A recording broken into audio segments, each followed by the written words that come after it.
Okay. All right. Well, thanks again for calling in. My camera battery won't last more than 45 minutes, so at least you know that it won't go any further than this. So we got about 40 minutes to catch up. But yeah, thanks for calling in, Reid. Yeah, It's man. been a long time since we like caught up. Last time, well, was first time we met was in Vegas. Did that in style. Yeah, that Uh, was a lot of fun. Yeah, so it was a 2019. That's like, oh man, coming on a year and a half almost now. Can't believe it. I know. But we've So, texted and messaged a little bit, on different things. But yeah, I don't think we've spoken in quite a long while now. yeah. So what have you been up to since you told me that now you're like managing like hangar purchasing and you're doing a lot of stuff, right? Aside from Well, flying.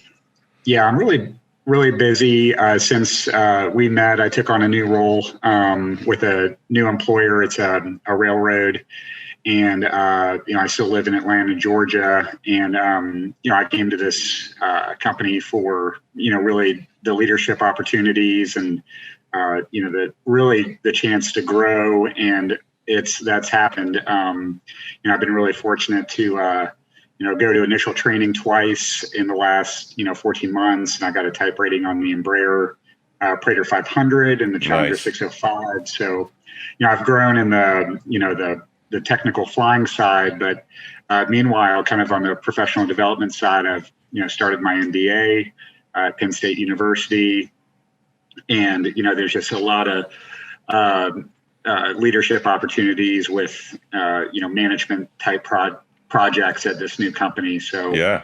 I am busy. Well, yeah, I bet it sounds like it. And then you have kids on top of that too, and just dealing with life in general, I'm sure is quite challenging. But can you tell me a little bit about like your professional background, like how you came to be where you are right now, and what's kind of led you or driven you to that? Yeah, absolutely. Well, honestly, I can't answer that question without acknowledging my family. I come from a family of aviators, and though some of them have since passed away, my family has nine pilots, Wow. on my dad and stepmom's side. So my grandfather was a World War II pilot and flew three tours in the Navy, and he just passed away recently at 100 years old. And Wow. then all the way down to my little sister, who is 23, and she just got her CFI here in the last few weeks. That's been a big part of my, kind of direction to aviation. Yeah. Both my parents are captains for a major airline, and so I grew up around it, and I really can't separate my path from my family. Yeah. But also, there's, I just started taking it one step at a time, and it started with my introductory flight lesson, and just giving it a try, and the path kind of took its own shape from there, and I'm pretty goal oriented and driven, but I can't, but there's been numerous things that have been outside my control and like kind of that have shaped my path. And I've just kind of been guided towards business aviation. And that's just kind of how the environment was set. And I just started tracking towards that early in my career with a 135 job after flight instructing, and I moved home to Atlanta, Georgia, and I've been fortunate to be employed by three different corporate operators in the Atlanta area. Yeah, wow. That's pretty cool though. So, I mean, you have like I saw that recently one of your family members just uh retired from a major airline as well as Yeah, that's actually my stepmom. She retired in January of this wow. year during COVID, but she's a really impressive lady. She's a captain for Delta Airlines, and before that, she flew C-130s on skis and Wow. lived in Antarctica for 3 years. Oh Um, man. So she's a really neat lady. Her name's Nancy, and she's had a big impact on my life. Wow, wow. Well, congrats, Nancy. That's quite the accomplishment. So that's really, really cool. So now you fly, you said the Challenger 605 and the Embraer 500, the Phenom 500. Is that right? So the Praetor The 500, Praetor yep, 500. it's the so the type rating is for the Legacy 450, Legacy 500, Praetor 500, Praetor 600. And full disclosure, I actually haven't flown the Challenger yet. No. I've gone to school and gotten the type rating, but I haven't had the chance to actually fly the aircraft. So I'm looking forward to that. All right. Okay. Well, that's pretty cool, though. These are really neat airplanes. I mean, I haven't gotten to fly in a couple of months now, so I feel you. So you said it yourself, like you seem to be like a really driven individual, and so aside from loving to learn, which I mean, obviously you have to have, I think, you also like to, give back. Like you write a lot. You have your own blog platform. Can you tell me about like Go 80 and I'm curious about like what's the name, how you came up with that, and what if I went on Go 80 today, like what should I expect to find there? Sure. Yeah. So my undergraduate degree is actually in English literature. So actually while I was flying and working on my private instrument and commercial licenses, I was in school and working on my degree in English at the University of Georgia. So I really did quite a bit of writing with that, and I've always enjoyed that. And it just seemed like a natural platform to give back to the aviation community. It might not be quite as enticing and as exciting as the video platform, which really seems to be taking off, but I enjoy writing quite a bit. Yeah.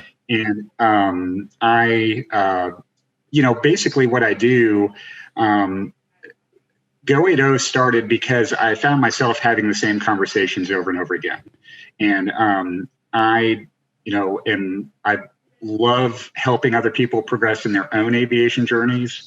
I love flying, but I might even be more passionate about that.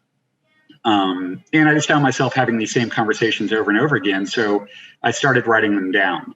And it's a lot about the path I've been on, what I'm doing currently, and just the guidance and wisdom that I've gotten. I'm trying to get back to everybody else, and it's really just a mentoring tool for me. And I don't gain anything out of it except for helping others, and that's really enough satisfaction for me. Yeah. Yeah. The name. So I envisioned, in terms of progressing in your career, I was thinking about, analogies between your career and flying the aircraft, and like what is going fast or progressing quickly. What would be a good analogy for that? And, I might get some pushback from, guys and gals flying a Citation 10, for instance, but, from somebody who's starting out, the idea of going Mach 80 seems pretty fast. So that's where that name came from. So the idea of if you're going to progress quickly in your career, go 80. So it rolls off the tongue a little bit better than go 0.84 Mach. So yeah. No, I like it a lot. And I hear you. I mean, I used to fly not the Citation 10, the Citation 560. And so 0.72 is our cruise.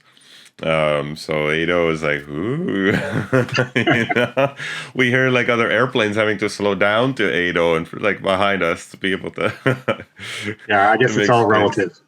Yeah. No, but that's pretty cool. I like it a lot. And I mean, like, so for you guys who are watching, if you want to go visit that, you'll find like there's a lot of good resources. And my favorite one on there is about doing the CAM program through the NBAA.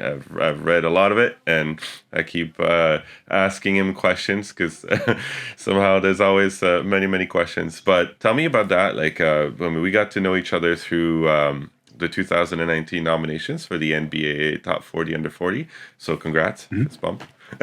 You too. Can you tell me, like, what was the catalyst to you getting that award? I know that you had your CAM, I think, previous to that already, but can you tell me more Mhm. about the award for those who don't know about it, and then like how you got the award, and if that CAM certification had anything to do with it?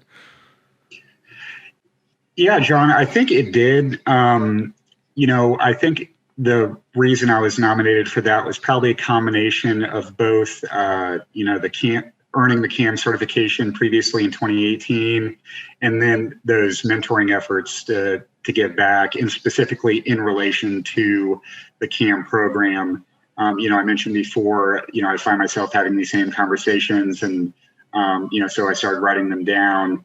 And after I earned the CAM certification, which, if you're not familiar with that, it's a Certified Aviation Manager designation or accreditation from NBAA. It's really tough. I tell people it's probably the most difficult test I've ever taken. And so I think there's a certain amount of acknowledgement for earning that, under the age of 40. But then I, kind of quickly turned my experience around and started trying to help other people earn theirs. And, and you're a case in point, it's, and somebody did that for me. I had a guy who was, actually another top 40 under 40 recipient, and he coached me through the process because you really need help with it. And it's very difficult. And I, realized that I wouldn't have succeeded without somebody else's help. So I just immediately started trying to help other people earn theirs. And, the more people I helped, the more people started approaching me and asking. So it got to be a big effort. And I think that's probably what I was acknowledged for.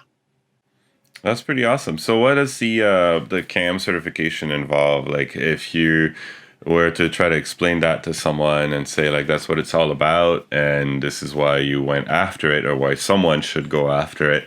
And I Mhm. know that now we're kind of focusing the conversation to business aviation because of that, but what would be the benefits of it that either you would receive, or then you could then give to the people like you are doing right now with your position? What does it like? How does it equip you to be a better aviator, or a better business aviation manager, basically?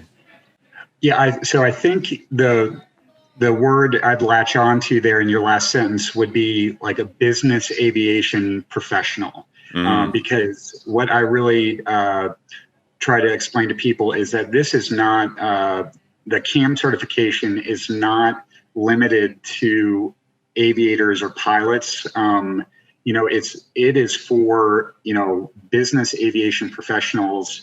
And the purpose, my understanding is that NBAA has created this to identify business aviation professionals who have the capacity to lead, aviation organizations.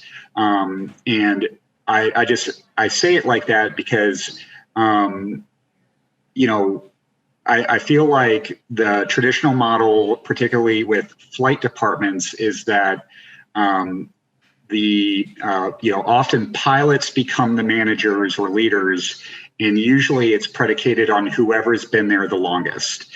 And what the CAM certification does partly is breaks that down, and kind of breaks that old idea down and says, this is the knowledge that we think is important and crucial to be able to manage, a department and people and assets.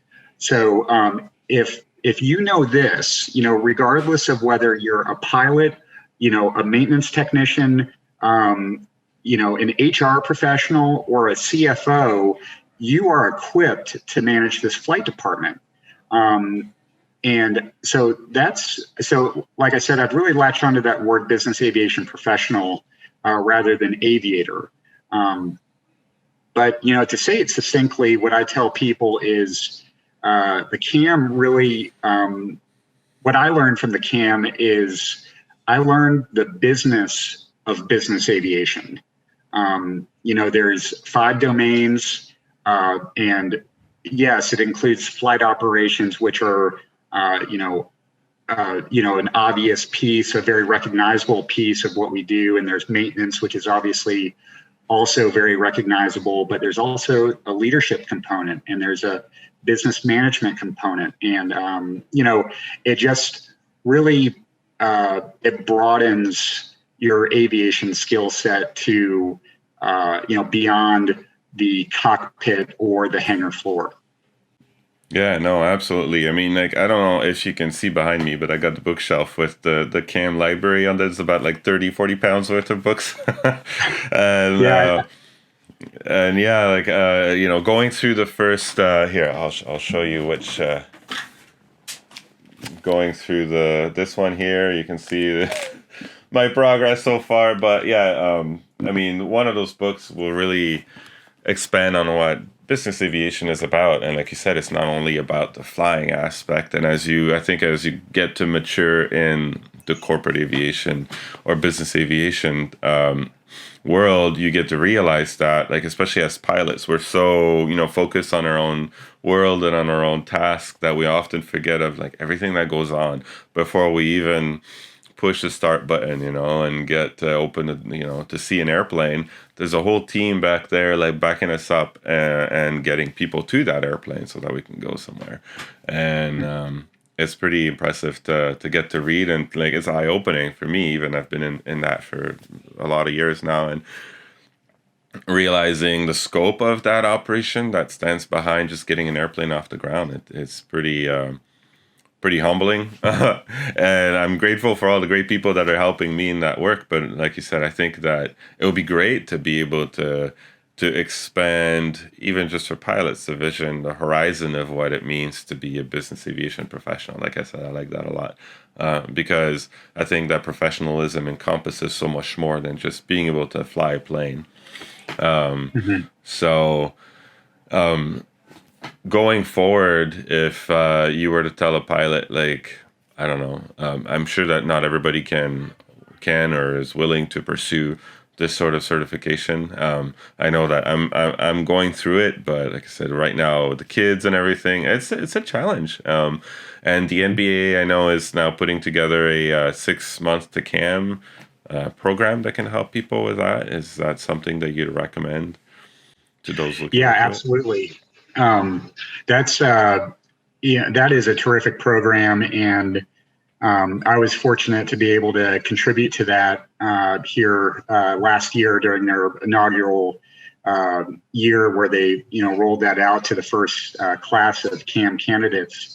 And just really in recent weeks, you've seen all these people on social media and LinkedIn saying, I got it, I earned it, and I think that really underscores the success of the structured program, because before it was really an ominous task. And I mean, you remember we talked about it when you were applying and, when you first got approved, but, there's like 5,000 pages of reference material that NBAA recommends you read. And, where do I start? And it's just a very daunting process. And the 6 months to CAM program breaks it down and really creates bite-sized pieces that you can follow along. And, honestly, I think it's really required, really required this. And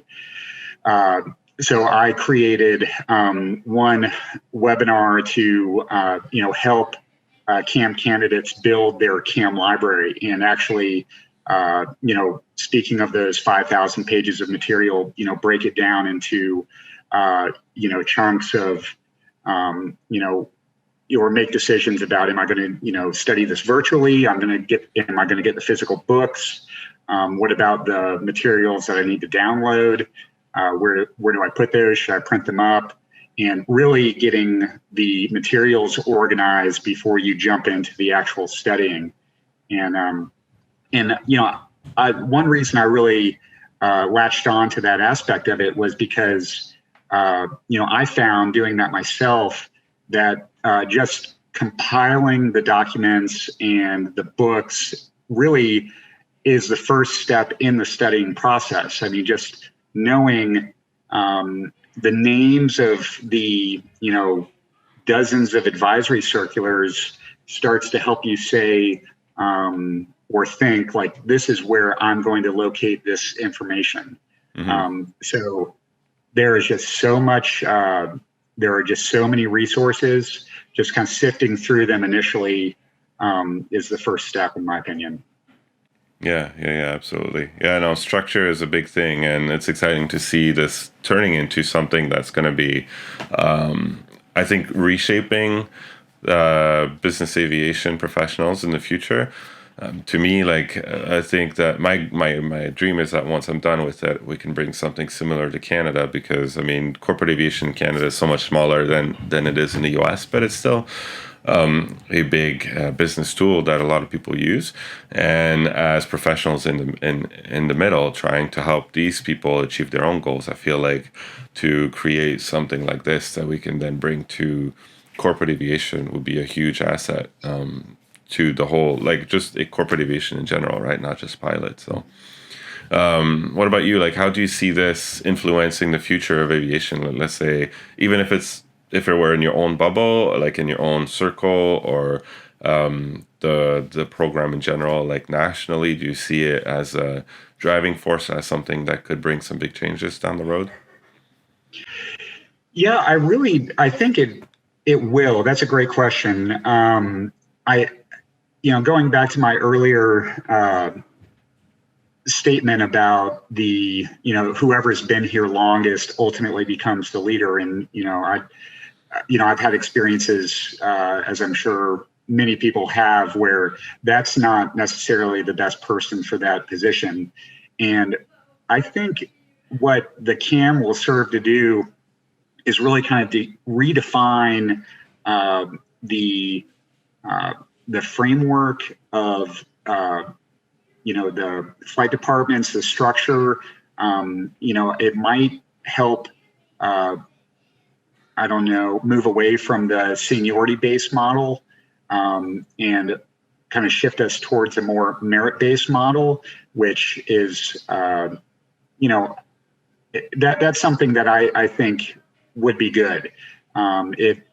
Where most people the hardest working people, the most driven people are elevated up, and then they have the opportunity to help other people come up behind them.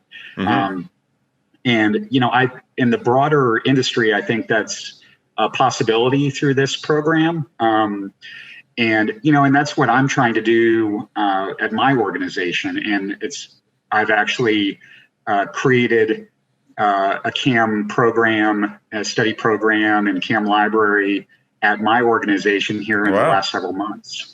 And as soon as I did that, 3 people came up and said, "Hey, I'm interested in getting this. Will you talk to me about it?" And I said, "Absolutely." And that's the whole idea. When people see that you did it, that they believe that they can do it too. And I've already had that conversation with 2 of those 3 people where I've helped them look over the application process and see if they're eligible to take the test. And they don't quite yet, but they're close. I mean, they're probably within a year of reaching that 100-point threshold. And that's exactly my desire to do this. And you put in the work, and then the results come after that happens. And so I'm excited what that indicates for my department and the industry as a whole. Yeah, absolutely. No, that's exciting. And I love that, like, on multiple levels, you're found, like, giving back to the people around you, right? Whether it's on your blog or it's in your own flight department. And I think that is what is going to shape, aviation, the aviation and the corporate aviation industry. I find to me, that's always been the appeal of business aviation, is that it's such a small world and it's not predicated on numbers, right? Like you said, the airlines is about seniority, and so you get in, you do your job, but whereas in business aviation, it's all about, like, make or break doesn't happen because of your seniority. It happens because someone's helped you, and then you turn around and you help the next person down the road, and we're all there to lift each other up. And in doing so, we're just making a better place for, I guess, for ourselves and for those around us, and our families included. I mean, I think that we're just making a better lifestyle for all. So that's pretty awesome. I love to hear those stories. Yeah, absolutely. I mean, that's I can't agree with you more, Jean. I mean, the service component is pretty big for me. And I think we had a conversation one time. It might have been at NBAA, and you know, we were having a similar conversation about relationships and the importance of that. And you know, if without the people, aviation is just metal and glass. Yeah. And you know, it's the people that make this industry special and great. And what is it if we don't help each other and give back and try to be of service to one another? Yeah, no, absolutely. So this is really great, really great. Thank you so much. If you were to leave someone with a word of advice, like, I don't know, whether it would be a word of wisdom or a book that you would recommend, what would be something that you would tell like a young aviation professional? Like, this is the one thing that I'm leaving you with, my young Padawan. Wow, that's tough. I want to sound more wise than I will. But I wouldn't recommend one book. What I would recommend is basically two things. Okay. To kind of in relation to your book question, to continue to learn about things that you don't think are necessarily associated with aviation. So the learning thing for me has taken me in exciting directions and have tied back into aviation in surprising ways. So, I got involved with Toastmasters at a previous company where I flew. And that, even though it wasn't necessarily aviation related, it was so impactful for me. And I learned leadership lessons that I was able to take to the flight department. And they were invaluable in an aviation setting, but it didn't seem immediately associated with aviation. So I would say don't miss those opportunities. I've really started to try to embrace, some of the software suites that other business people typically use. And it's kind of funny. It's because I've typically been the youngest person in my flight department. They always think I know technology. Yeah. That couldn't be further than the truth. So I really started to try to learn about, just basic stuff that other people enjoy, like, PowerPoint and Adobe Acrobat and, cloud-based storage and Microsoft Teams and website development and stuff like that. And that's turned out to be invaluable for flight departments. So that'd be one piece of wisdom, continue to try to learn persistently and don't shy away from things that aren't associated with aviation directly. And the other thing I'd say is, work hard without any expectation of repayment.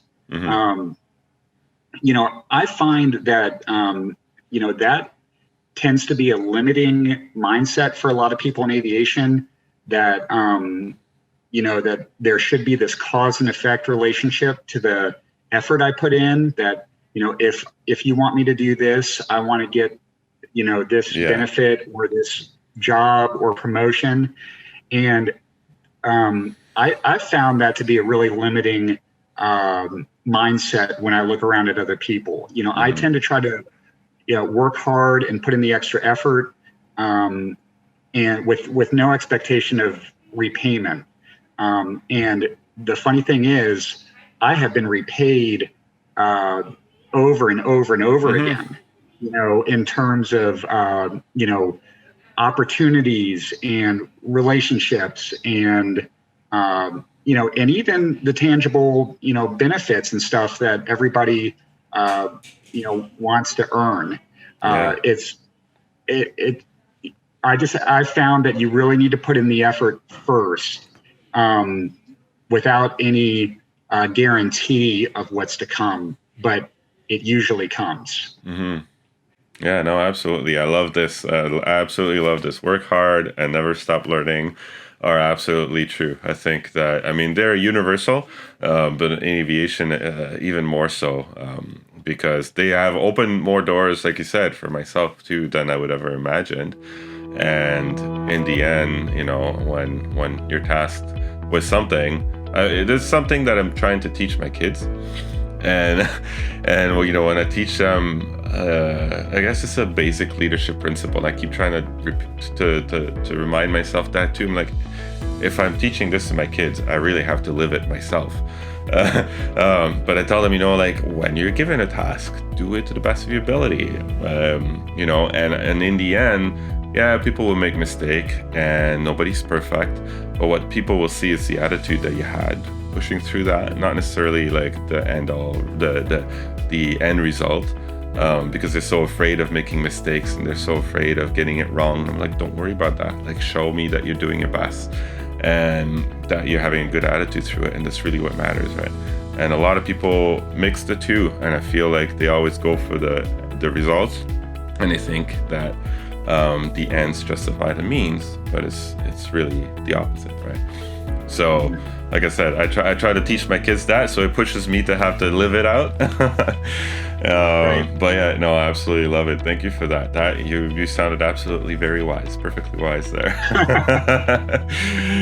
Oh man. Well, Reid, thank you so much for calling. Really appreciate your time. I know, like you say, you're a very busy man, and yeah, so thank you again for this, and thank you for all that you've done for aviation, and that you're about to do, and that you're going to do in the future too. So this is very much appreciated.